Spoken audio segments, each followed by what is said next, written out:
It's possible that the center of the universe for planners, meeting and event professionals, is somewhere in Yorkshire in God's County.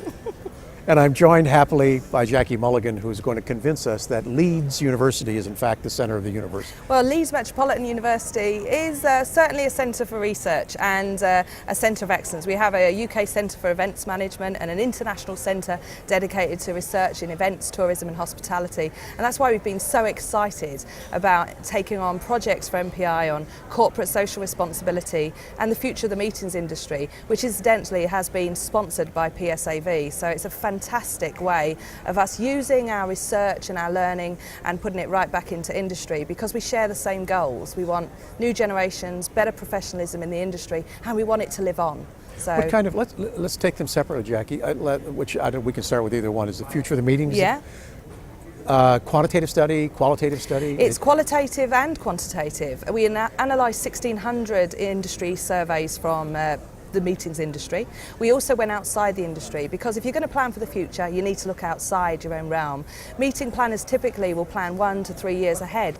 So what we did was we went outside and we looked at neuroscientists, we asked population experts, we asked people in the technology world, what's happening in your areas, and then we creatively interpreted that for the research. So what we were able to do were analyse trends, for instance, in new technology around augmented reality, targeted audio, some really wow factors, and today at WEC we were showcasing some of those technologies and the meeting planners seemed really engaged. What's exciting about all of this is that people are at the forefront of it. So in the future we're talking about many generations in the same room. We're living longer, which is great news for us. We are going to have new generations coming forward with different expectations. So in these meeting spaces, we're going to have to really think about how we design our experiences and our emotional connections. And we're going to have more virtual, more hybrid, but people will still need to meet. But there are some challenges there. Particularly in the short term, people are very focused on the economic climate, what's going to happen next.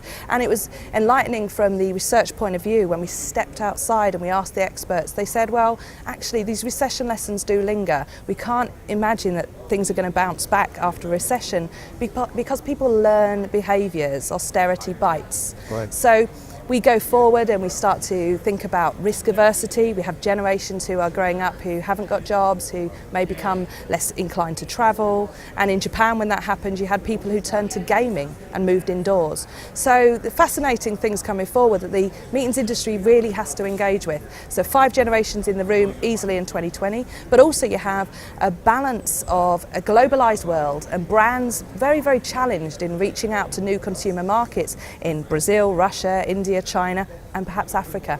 So these are real challenges but also great opportunities for meeting planners, because meeting planners are experts at facilitating contact, at finding networks. Right. So their clients could be asking them to do that and they'll be able to do it right there. Is the study, first of all, is the study completed? No, it's still going on. It's going to be going on for the next 2-3 years. Will there be just pieces of it announced so planners will hear about this over the next? We'd see this as an ongoing conversation with meeting planners. It's not a snapshot, it's ongoing. Absolutely not, right. Because if we create a snapshot, then that would be for that time and it'd be outdated within about 6 months, maybe 3. Right. So what we have is a LinkedIn, we have a social network where we're forever adding resources and scenarios and new technologies for people to discuss. We put up polls and we evaluate. So that's a kind of ongoing education, because for us there's an important aim about this. It's not just about answers, because we have Doctor Who in the UK, but I can't go to 2030 and come back and say, hey, this is all happening. Right. But it's about engaging with possibilities, because if we engage with possibilities, and particularly the unthinkable ones, we can innovate and we can create new products, new services that really keep us ahead of the game right now, and that's important for meeting planners. Are you finding through your respondents, whether they're suppliers or industry members or association planners, an interest in research, a willingness to understand, we need to know more? Fascinating. In fact, in our LinkedIn social network, we now have something like 800, 900 members on that who are active and talking about scenarios. In the session we had today on the Flash Forward 2030, we had good numbers at our session who were really engaged and excited about some of the suggestions, some of the scenarios we were talking about, some quite shocked by some of them, because when you speak to experts they talk about peak oil and they put things like no travel in a scenario in the future. So an increasing scrutiny of value and meetings, ROI, return on objectives, return on investment. So these are key things that we're doing now, and MPI is very much at the forefront of trying to educate industry and communicate with its community about the tools you need now. And we are really going to see in the future those tools be coming to the fore. So, you know, the idea of being able to read the minds of our delegates in the future, the ability to reach them without them wearing devices and so on, are technologies that will help deepen engagement. And I know Greg Van Dyke was at the presentation from PSAV, and he was talking about how it's important to use the technology to connect people. And what was really amazing about the research was when we asked industry what are the key trends coming forward, the people-based meetings industry, they said technology. When we went outside the meetings industry, they said people. So we have to remember as the meetings industry that people are at the heart of it. Technology will deepen the experience of people. We have to enhance our understanding of people, and people are changing. How will this information travel from Leeds to other universities? We've spoken to other educators in planning. This is a whole new educational area, so will they also be in the loop? Well, what we have in our academic space is academic journals. So what we hope is that once the white papers have gone to industry, which is much faster, we can go through the academic journals, and that practice will be disseminated through our courses. And also there's the new MBEX frameworks, competency standards, which all of academia should be looking at, because it's fantastic that these frameworks have come and are assisting educators, because academia needs to lead as well as follow and adapt its courses for industry, and it's about that synergy. And I really think we're seeing that. At Leeds Metropolitan University, we are delighted to be working with MPI, and passionate about what they believe too.